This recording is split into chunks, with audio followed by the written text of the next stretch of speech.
Baik, saya lanjut.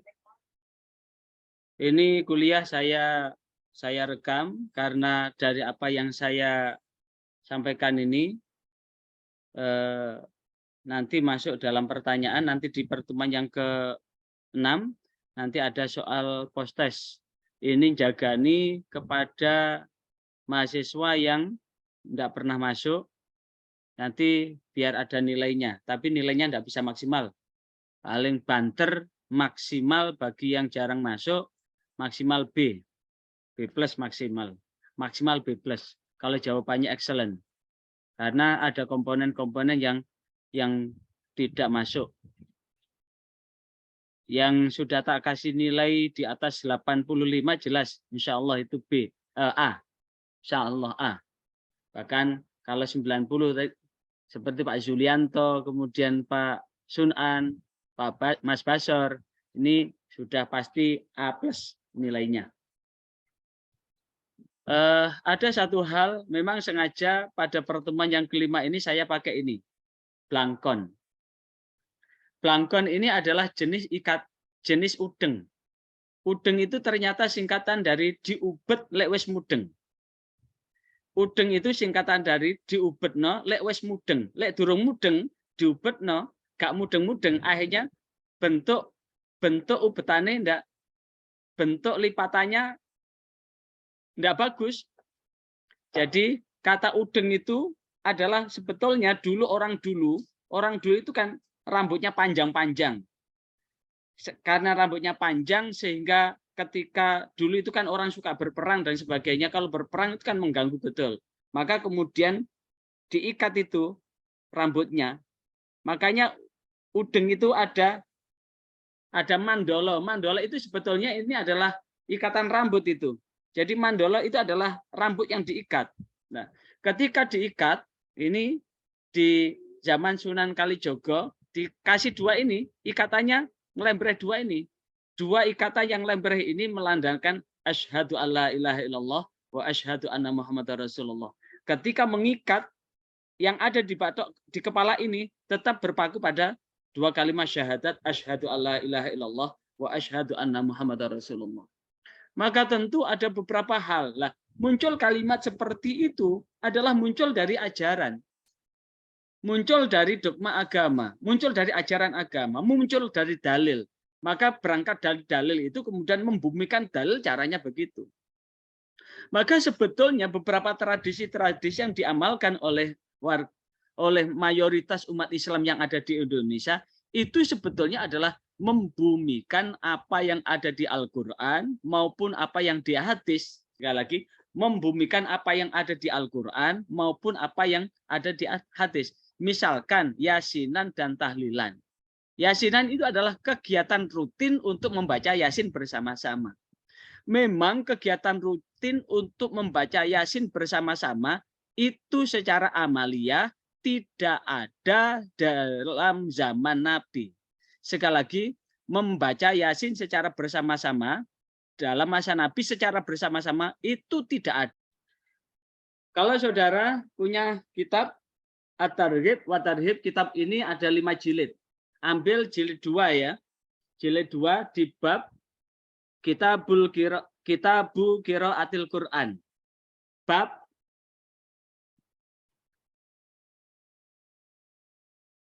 baca Al-Quran ya.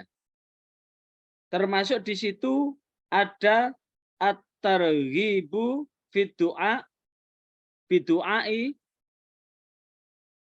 li hifdzil Quran. At-Targhibu fi tu'ahidil Quran wa tuhsinus saud. At-Targhibu fi qiraati surah Fatihah. At-Targhibu fi qiraati suratil Fatihah. Wa ma jaa'a fi fadliha. Targhib pahala dalam membaca surah Al-Fatihah dan keutamaan yang menyertainya. At-Targhibu fi qiraati surah Al-Baqarah wa Ali Imran. Wa ma jaa'a fi man qara'a akhirah Ali Imran. At-Targhibu fi qiraati ayat kursi wa ma jaa'a fiha. At-Targhibu fi qiraah surah Yasin. At-Targhibu fi qiraati surah Yasin wa ma jaa'a fi fadliha. pahala membaca surah Yasin dan apa yang menyertai dari keutamaannya. Tak buka untuk surah Yasin sebagai satu contoh aja bahwa apa yang dilakukan oleh jamaah Yasin itu bukanlah bid'ah, tapi ada dasar hadisnya. Dari mana? Ini saya buka di halaman 234. 234. Oke, 234. Ya, 234. Di halaman 234 di sini disebutkan berkaitan tentang at-targhibu fi qiraah surah Yasin. Yang pertama adalah rawahu Ahmad wa Abu Dawud wa Nasai wa lafdhu lahu Ibnu Majah wal Hakim wa sahhahahu. Hadis diriwayatkan oleh Imam Ahmad, Imam Abu Dawud, Imam Nasai. Lafadznya ini dari dan lafadz hadis ini dan Ibnu Majah dan Hakim mensohihkan hadis ini. An Muqil bin Yasar radhiyallahu an, dari Muqil bin Yasar radhiyallahu an, anna Rasulullah sallallahu alaihi wasallam, bahwasanya Rasulullah sallallahu alaihi wasallam qala, bersabda, qalbul Quran. Qalbul Quran, hatinya Al-Qur'an itu adalah Yasin. La yaqra'uha rajulun yuridullah, tidak membaca Yasin seorang laki-laki yang mengharap ridha Allah wad darul akhirah, dan negeri akhirat, illa ghafarallahu lahu, kecuali Allah mengampuninya buat orang yang membacanya. Iqra'uha ala mautakum, maka bacalah Yasin itu atas orang matimu.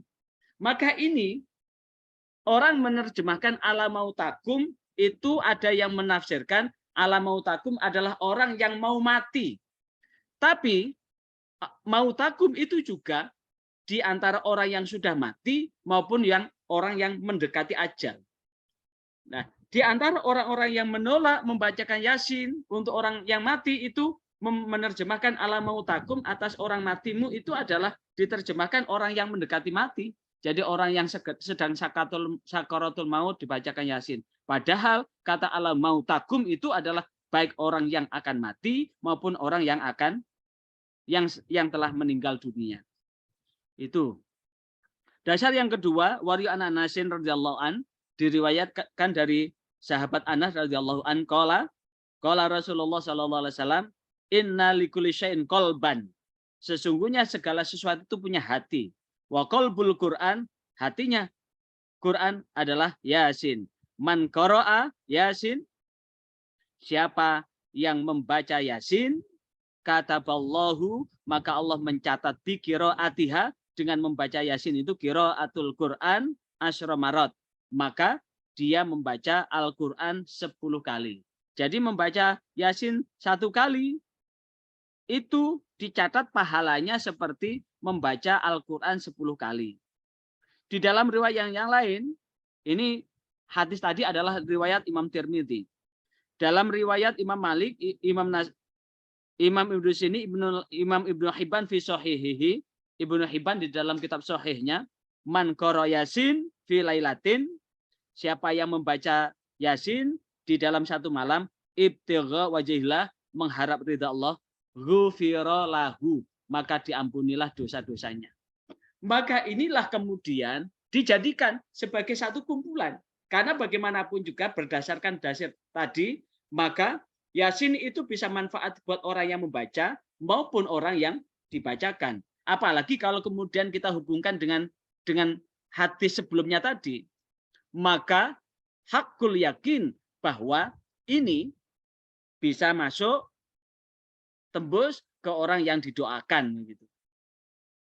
Hadisnya ada, tapi kalau kemudian setelah itu ketika ada orang meninggal dalam suasana duka seperti itu, sekali lagi dalam suasana duka seperti itu sekaligus menghibur sahibul musibah, maka doa bareng-bareng. Karena saat bisa dilihat di dalam targhib majelis zikir. Majelis zikir itu kalau di sini majelis zikir.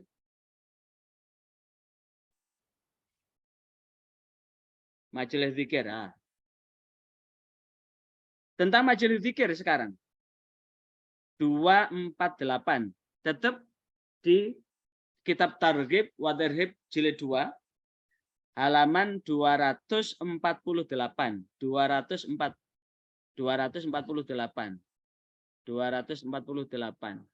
Oke. Ini disebutkan hadisnya panjang sekali. Ini adalah hadis qudsi. An Abi Hurairah radhiyallahu an qala Rasulullah sallallahu alaihi wasallam innalillah malaikatan yatufuna fi turuqi yaltamisu ahla dzikri. Sesungguhnya Allah punya malaikat yang berputar fi turuq di dalam satu turuq jalan yaltamisu ahla dzikri yang dipakai oleh orang-orang yang ahli zikir. Fa idza wajadu, ketika malaikat itu mendapatkan kauman satu kaum yadhkurunallah yang berzikir kepada Allah, tanadau memanggil halumma, hai ila hajatikum. Jadi malaikat-malaikat tadi ketika ada orang ahli zikir, malaikat-malaikat itu tadi memanggil dengan halumma, hai dengan jawaban hai. Kemudian ila hajatikum. Jadi malaikat-malaikat itu kemudian ila hajatikum sampai kemudian memperhatikan hajat-hajat kita ketika berzikir. Fayakhufunahum, kemudian mengarahkan, membentangkan bi ajnihatihim, sayapnya ila sama sampai ila sama dunya, ke langit dunia gitu. Ini hadisnya artinya adalah hadis diriwayatkan oleh Imam Bukhari walafduhu wa Muslim walafduhu. Jadi hadis ini diriwayatkan oleh Imam Bukhari dan Imam Muslim. Kemudian qala fayas aluhum rabbuhum, dan mereka kemudian ahli zikir tadi fayas aluhum rabbuhum, kemudian Tuhan mereka, Tuhan malaikat tadi bertanya kepada malaikat-malaikat tadi, wa alam bihim, apakah engkau wa huwa alam bihim wa ma yaqulu ibadi, ditanya malaikat-malaikat tadi oleh Allah, apakah ahli zikir tadi mengetahui terhadap apa yang mereka baca? Maka malaikat menjawab, maksudnya Allah menanyakan kepada malaikat apa yang mereka yang dibaca ma yaqulu ibadi, apa yang dibaca oleh hamba-hambaku. Maka malaikat-malaikat tadi yang berputar tadi menjawab, yusabbihunaka wa yukabbirunaka wa yahmadunaka wa yumajjidunaka. Ahli zikir tadi yusabbihunaka, bertasbih kepadamu ya Tuhan, wa yukabbirunaka, bertakbir kepadamu ya Tuhan, wa yuhmadunaka, memujimu ya Tuhan, wa yumajjidunaka, mengagungkanmu ya Tuhan. Kemudian Allah bertanya kepada malaikat, fayaqulu, bertanyalah Allah, hal ra'auni, apakah ahli zikir tadi melihatku? Qala fayaqulu, malaikat menjawab, la wallahi ya Rabbi ma ra'auka. Tidak, demi Allah ya Tuhan, mereka tidak bisa melihatmu. Qala, kemudian Allah menjawab, fayaqulu, qala, dawuh sapa Nabi, fayaqulu, Allah berfirman.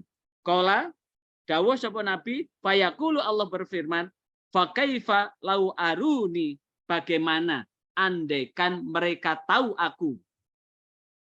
Jadi ahli zikir yang berzikir tadi ditanya, apakah ahli zikir tadi tahu bahwa mereka tahu tentang Allah? Malaikat menjawab, tidak, demi Allah ya Tuhan, mereka tidak melihatmu.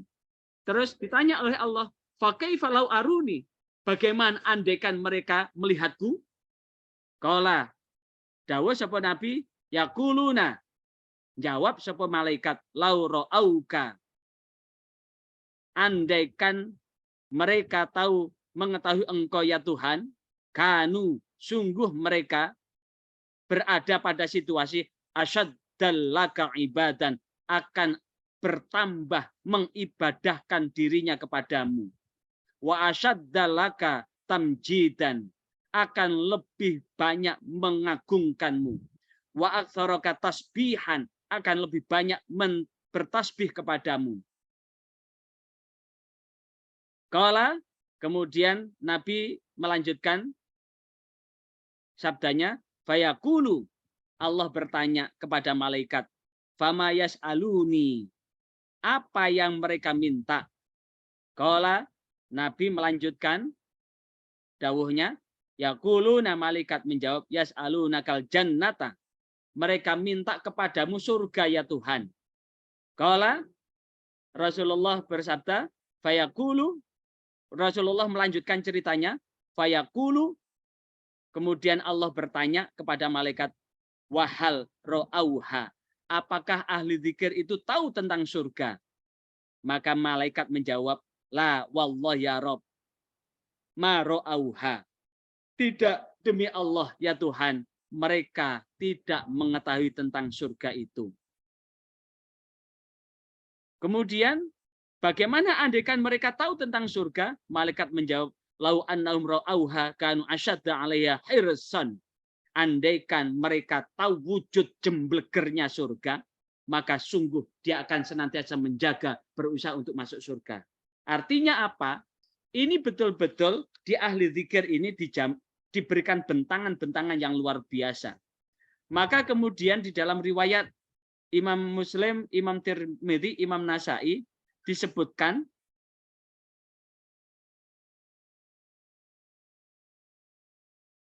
bahwa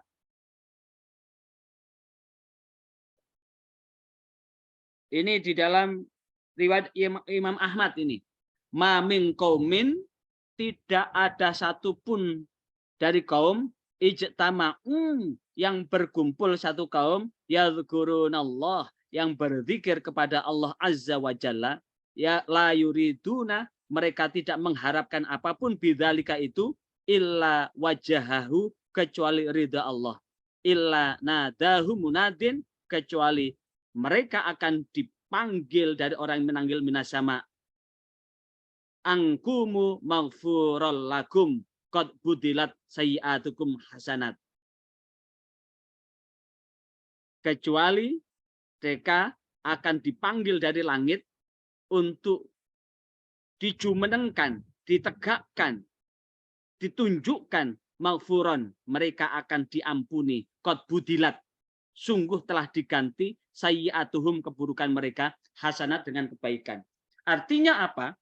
Satu tempat yang dijadikan sebagai majelis zikir, jangan dikira bahwa yasinan tahlilan itu sesuatu yang bid'ah. Karena yasinan tahlilan itu adalah bagian dari majelis zikir, dari janji Rasulullah SAW, sebagaimana yang diriwayatkan oleh Imam Ahmad, warawatuhu muhtajun bihim fi sahihi, dan itu disebutkan sahih bahwa tidak berkumpul satu kaum yang berzikir kepada Allah dan dia tidak akan mengharapkan apapun kecuali ridha Allah, kecuali orang-orang yang ahli zikir tadi dipanggil dari langit, diberi kabar gembira bahwa mereka mendapatkan pengampunan, keburukan-keburukan mereka akan diganti dengan kebaikan. Maka bentuk yasinan tahlilan yang dilakukan sebagai bagian dari majelis zikir saat ada orang meninggal dunia dengan beberapa landasan tadi, maka sungguh ini patut tradisi ini kita gemakan buat umat. Artinya apa? Kita buka mata mereka yang gampang-gampang membid'ahkan dengan apa yang telah diamalkan itu. Dan inilah yang kemudian bisa juga bahwa tradisi-tradisi baik dalam rangka apa? Karena inqata'a amalu bani Adam illa bisalasin, akan terputuslah amal anak Adam kecuali 3 perkara. Salah satu di antara 3 perkara itu adalah waladin solihin yada'ulah, anak solih yang senantiasa mendoakan orang tuanya. Maka tidak dapat disalahkan jikalau ada anak yang solih. kemudian mengundang tetangga kanan kiri, kemudian menjadikan balai ruang tamunya, menjadikan rumahnya tadi sebagai bagian yang tak terpisahkan untuk membuat majelis taklim, untuk membuat majelis zikir. Artinya apa? Tidak dapat disalahkan jikalau anak yang solih, keturunan yang solih, kemudian mendoakan orang tuanya. Sekali lagi, mendoakan orang tuanya, kemudian mengundang tetangga kanan kirinya, menjadikan ruang tamunya, menjadikan rumahnya sebagai majelis zikir, yang di situ sudah dijanjikan oleh Rasulullah. Malaikat-malaikat akan membentangkan sayapnya. Untuk apa? Memberikan kabar bahwa mereka disuruh untuk mendirikan dalam rangka apa? Menjemput pengampunan Allah. Apa bentuk pengampunan Allah? Dosa, kesalahan akan diganti dengan kebaikan. Sekaligus sebagai bagian doa anak kepada orang tuanya. Maka apa yang dilakukan dalam rangka mengundang tetangga kanan kiri untuk mengingat-ingat hari kematiannya, untuk mengingat-ingat hari kematian orang tuanya, untuk mengingat-ingat hari kematian kakek neneknya, mbah buyutnya, dalam rangka apa? Diingat-ingat kebaikannya, bahwa dia lahir ke dunia ini tidak meletek teko watu. Orang meletek teko watu, tidak keluar dari onggokan batu. Tentu dia lahir itu karena ada bapak ibunya.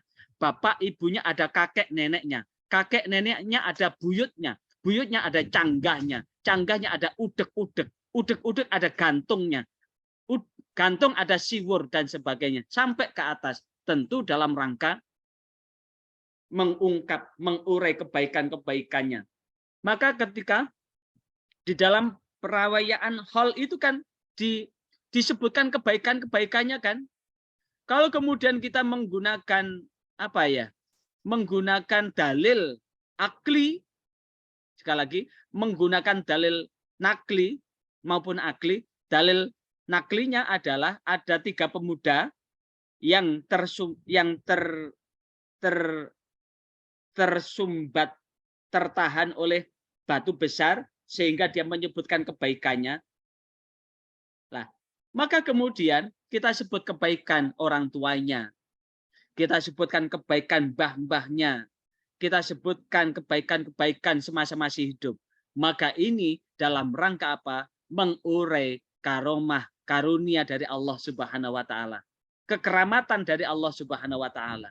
Nah, itu maka haul itu bisa mandub, bisa jaizun, bisa mandubun, bisa juga wajibun. Tergantung sebuah hukum itu adalah bergantung pada ilah, sabab munculnya sebuah perkara. Kalau ilatnya itu dengan berbagai macam-macam hal-hal yang mendasari, maka sebetulnya sebuah hukum itu kan bukan hanya satu. Contoh aja, nikah itu hukum asalnya apa? Pembakalah? Pak Sunaan? Orang nikah itu hukum asalnya apa? Pak Mudakir? Wajib. Nikah itu hukum asalnya apa? Wajib, Pak. Hukum asalnya sunnah.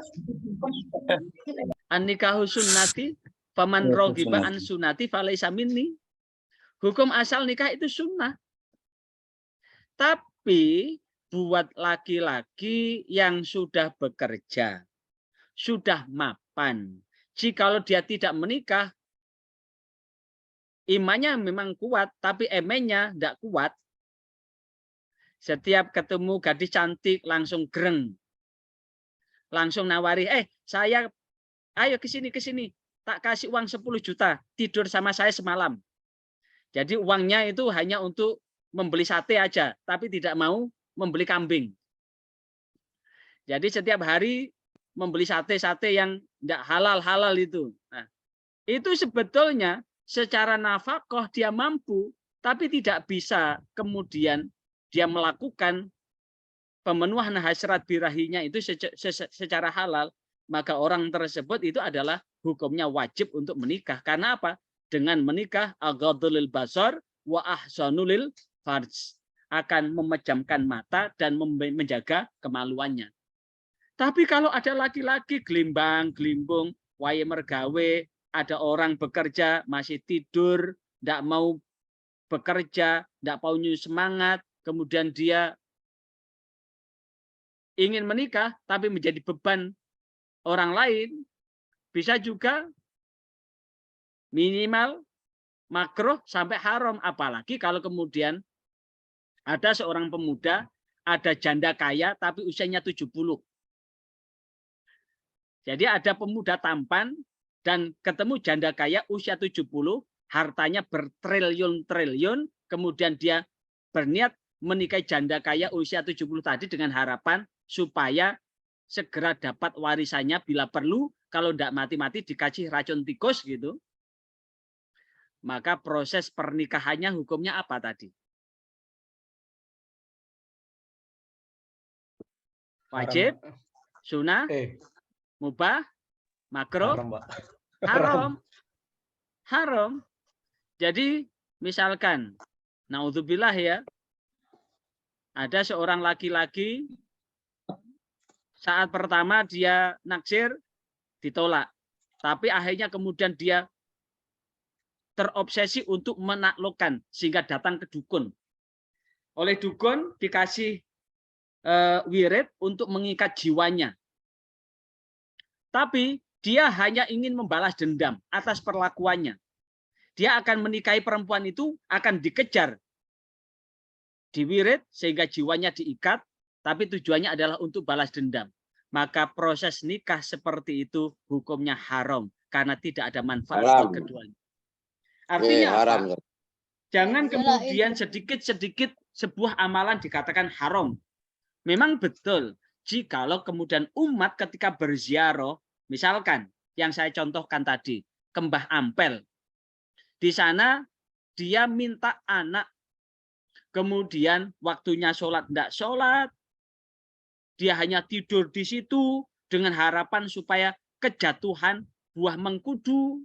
Setelah kejatuhan buah mengkudu dibuka, buah mengkudu dibuka.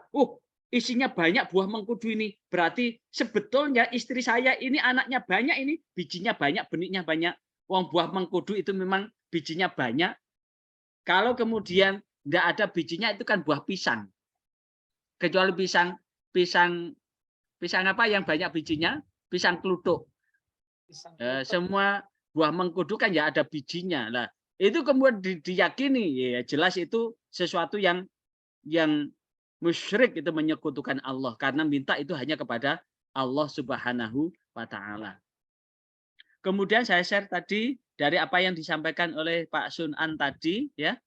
Tadi bukan cerita loh Pak Sunan. Ini berdasarkan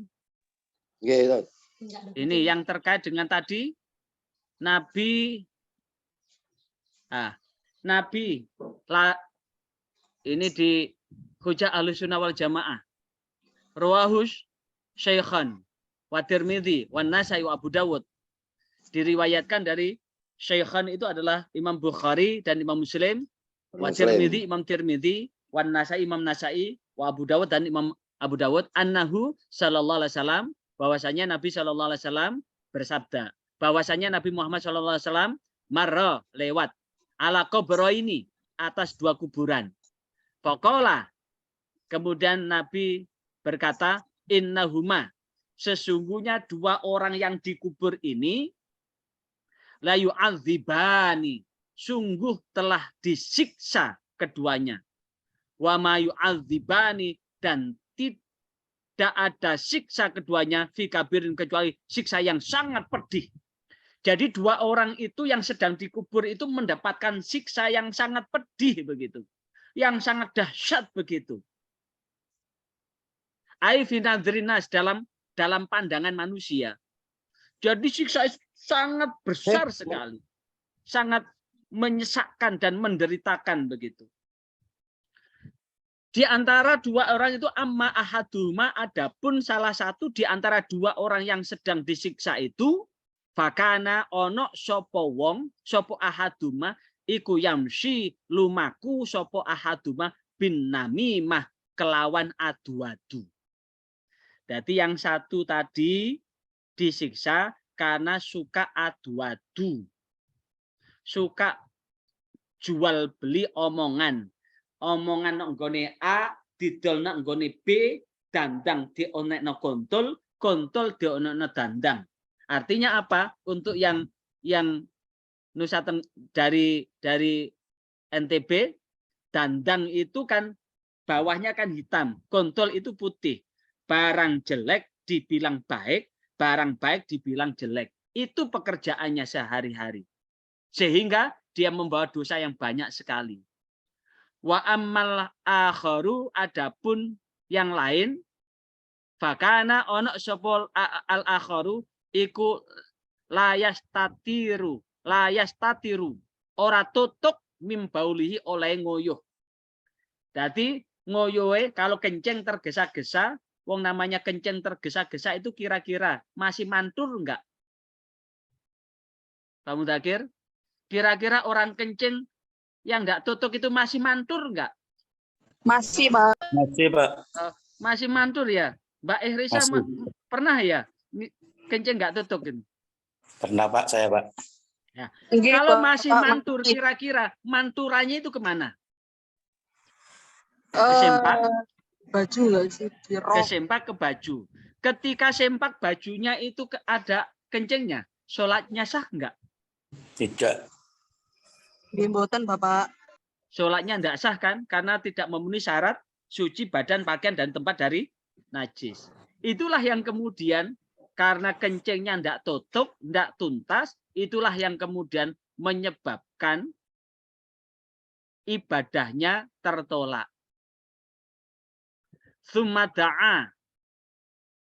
Sumada'a bi'asibin rotobin. Kemudian diambilkan bi'asibin dengan pelepah rotobin korma yang masih basah. Kemudian Rasulullah mengambil satu pelepah korma yang masih basah. Itsnaini dibelah menjadi dua. Fagorosa dibelah jadi dua. Kemudian fagorosa ditancapkan loh ya. Fagorosa kemudian ditancapkan ala hada wahidan wa ala hada wahidan. Ditancapkan di satu kubur itu dan kubur yang lain. Tsumaqala la'allahu yukhaffafu anhum malam yai basan. Dan tsumaqala kemudian Nabi berdoa. Nabi berdoa. Sekali lagi, ini bahasanya adalah waqala, tsumaqala kemudian Nabi berdoa. Jadi betul yang dijawab oleh saudara Sunan tadi, syafaat itu adalah ketika Nabi berikan kepada umatnya ketika berada di akhirat. Itu syafaat, pertolongan. Syafaat itu Nabi berikan kepada umatnya ketika di hari penghitungan. Bukan saat itu. Saat Rasulullah masih sugeng, tahu sugeng? Masih hidup. Saat Rasulullah masih hidup, masih sugeng, apa yang dilakukan oleh Rasulullah itu bukan bentuk syafaat, tapi bentuk doa. Sekali lagi, bentuk doa. Tsumaqala. Makanya tsumaqala dilanjutkan la'allahu, menawa ora. Ya. Kata la'alla itu menawa ora. Bisa iya, bisa tidak. Tsumaqala mongko kari-kari ndonga sapa Nabi, kemudian Rasulullah berdoa, la'allahu menawa sifat, la'allahu menawa sifat,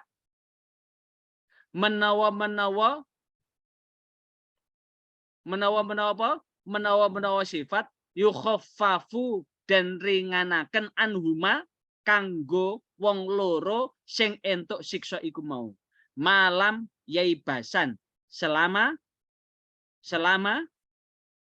pelepah kurma tadi masih basah. Artinya apa?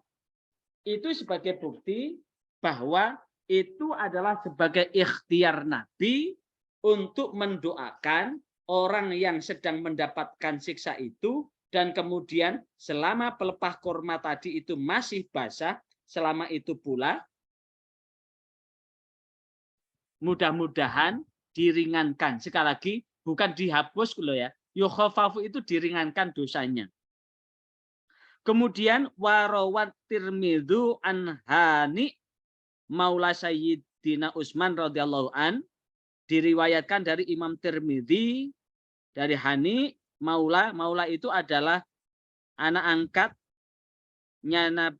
Utsman bin Affan, anak Sayyidina Utsman, bahwa Sayyid Gusti kula Utsman radhiyallahu muga-muga ridhani kana idza waqafa nalikane mandek ala kubri ing atasi kubur baka nangis sapa Utsman hatta balla lihyatun, sehingga teles jenggote Utsman.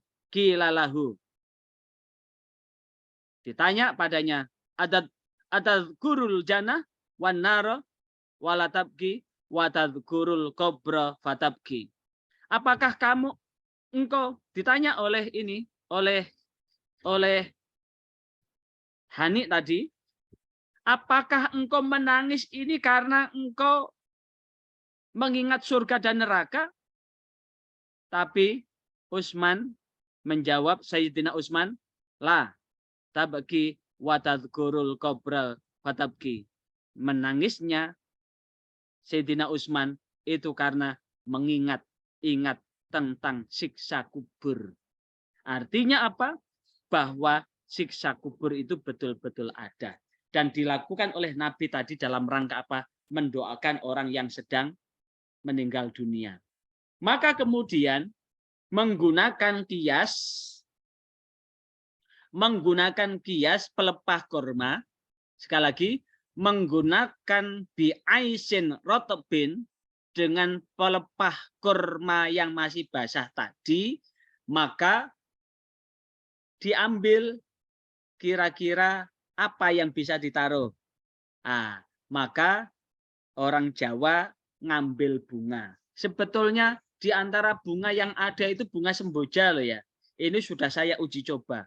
Bunga semboja itu bunganya mampu bertahan sampai 2 hari itu. Bukan bunga kertas yang dijual di depan itu. Karangan bunga itu bunga kertas itu. Makanya kemudian supaya tetap basah, bunganya ditaruh di toples itu. Sampai sebulan bunganya masih basah gitu. Itu kan bagian dari ikhtiar untuk menjadikan bunganya tetap basah. Kalau saya ke kuburan tidak ambil bunga, buat apa bunga? Saya langsung memotong semboja yang ada di sekitar itu, langsung saya tancapkan. Karena ini Rasulullah kan menancapkan, setelah itu saya tancapkan, saya bacakan Yasin. Saya doakan dengan surah Yasin tadi, mudah-mudahan Bapak, Ibu, Mbah-mbah engkang sampun sumare, dosane diampuni dengan Allah, diampuni oleh Allah, kebaikan dan amal baiknya diterima oleh Allah. Seperti targetnya bacaan surah Yasin tadi. Makanya kemudian itu bagian dari itu. Kemudian bagaimana mencari titik temu dengan kelompok yang suka membid'ah-bid'ahkan? Tidak akan pernah ketemu. Sekali lagi, tidak pernah ketemu. Kalaupun toh mereka kita carikan dalil, kita tunjukkan dalil, tetap tidak mau menerima. Saya pribadi pernah ketika saya tugas di sebuah KUA, karena ketika saya diangkat pegawai negeri pertama kali itu ada di KUA. Saya selalu berdialog dengan teman-teman yang suka membid'ah-bid'ahkan itu. Ketika saya tunjukkan dalilnya, terakhir apa? Bahasanya pokoknya. Sehingga saya mengibaratkan orang yang suka membid'ah-bid'ahkan itu seperti rel begini. Sampai kapanpun dari Surabaya sampai Jakarta, 2 rel ini tidak pernah ketemu. Tapi bagaimana sekarang yang perlu kita lakukan? Kita tetap bijak. Bijak ketika menerima mereka, tidak usah marah, tidak usah ngamuk, dan tidak usah nyerang. Yang paling penting bahwa amalan yang kita lakukan ini adalah ada dasarnya. Sekali lagi, amalan yang kita lakukan ini adalah ada dasarnya. Saya kira itu penjelasan dari saya. Barangkali ada yang ditanyakan, saya persilakan. Oke. Sudah tutup balik. Baik. Sekali lagi, dengan topik yang dibahas tadi, mudah-mudahan ini akan menjadi hazanah, dan ini barangkali di antara mahasiswa yang ikut bergabung di sini, ini yang ada yang suka ahli membid'ah-bid'ahkan. Mudah-mudahan ini sebagai hazanah untuk membuka cakrawala berpikir kita, untuk tidak merasa bahwa seakan-akan dia seperti pemegang kunci surga. Karena bagaimanapun juga saya bertanya, orang Muhammadiyah belum tentu semuanya masuk surga. Orang NU pun yang ahli tahlilan pun belum tentu masuk surga semua. Artinya apa? Semuanya adalah berikhtiar untuk menuju ridha Allah. Apa yang kita diskusikan pada kesempatan ini adalah berpacu menuju ridha Allah. Mudah-mudahan apa yang kita lakukan senantiasa diridhai oleh Allah, sehingga keseluruhan senantiasa membawa keselamatan buat hidup dan kehidupan kita. Fid dunya hasanah, wa fil akhirati hasanah, wa qina adzabannar. Mudah-mudahan kehidupan kita di dunia baik, di akhirat baik, dan mudah-mudahan Allah pun akan menyelamatkan hidup dan kehidupan kita di dunia selamat, di akhirat selamat, dan kemudian kita semua diselamatkan dari ancaman siksa api neraka dalam ridha Allah Subhanahu wa taala. Al-Fatihah. A'udzubillahi minasyaitonir rajim. Bismillahirrahmanirrahim. Alhamdulillahirabbil alamin. Ar-Rahmanir Rahim. Maliki yaumiddin. Iyyaka na'budu wa iyyaka nasta'in. Ihdinas siratal mustaqim. Siratal ladzina an'amta 'alaihim ghairil maghdubi 'alaihim waladdallin. Enaknya soal-soal saya kasihkan sebelum pertemuan ke-6 ya. Ya Ustaz. Tapi waktu mengerjakannya hanya 1 jam loh ya. Siap. Nanti saya kasihkan linknya di grup, hanya saya buka 1 jam aja. Enaknya kapan? Materi ini saya masukkan. Pertanyaan yang ada di sini saya masukkan nanti. Ini aja Dok. Pertemuan ke depan sebelum 1 jam dimulai dengan share soal itu. Ini masih ada 1 pertemuan ya? Nggih. Masih ada. Jadi 1 jam. Gimana kalau kemudian hari Sabtu itu kan sudah tidak ada kuliah ya? Nggih. Enggak ada kuliah. Gimana kalau kita tata kuliah terakhir kita Sabtu jam 1 ya? Nggih. Jam 12 ya? Sabtu jam 12. Gitu. Tolong Mas Basar dikomunikasikan ya. Ini Pak Dokter, kalau hari Sabtu itu kami di Lombok itu masih sudah ya kalau hari Sabtu. Gimana? Gimana? Coba Pak Yayusbullah, kalau kami di sini kan masih jam 12 masih di madrasah gitu. Oh, masih di madrasah. Kalau begitu jam 3 ya? Jam 3 ya? Ya, Dok, jam 3, Sabtu jam 3 ya. Jam 3 ya? Sabtu jam 3. Ya. Jam setengah 4 aja. Jam 15.30 karena jam 3 itu masih asar ya. 15.30 ya. Tolong dikomunikasikan sama kampus untuk kuliah terakhir pertemuan ke-6 nanti hari Sabtu depan ya. Nggih. Ya, Dok. Agar itu kita tutup dengan surah Al-Asr. Bismillahirrahmanirrahim. Al-asri innal insana lafi khusran illa alladzina amanu wa 'amilus solihati wa tawassaw bil haqqi wa tawassaw bis sabr. Ini tolong disampaikan ya beberapa peserta yang masih kosong. Belum saya kasih nilai Saudara Syahid, Saudara Syahibul Liwa, Saudara Syarifuddin Amin, Saudara Sulipah, Saudara Saiful Rijal, silahkan suruh japri saya ya. Janjian nanti akan saya kasih beberapa pertanyaan. Kemudian untuk kelompok 1 yang belum saya kasih nilai Saudara Abdul Rashid sama Saudara Mustafa Mubashir. Kalau Saudara Sunoto sama Saudara Mudakir sudah tak kasih nilai.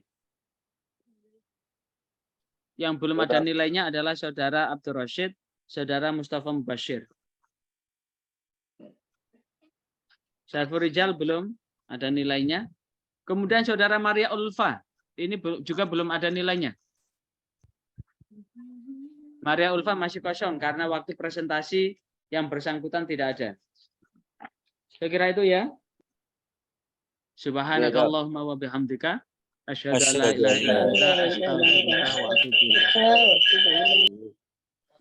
Sekian. Assalamualaikum warahmatullahi wabarakatuh. Waalaikumsalam.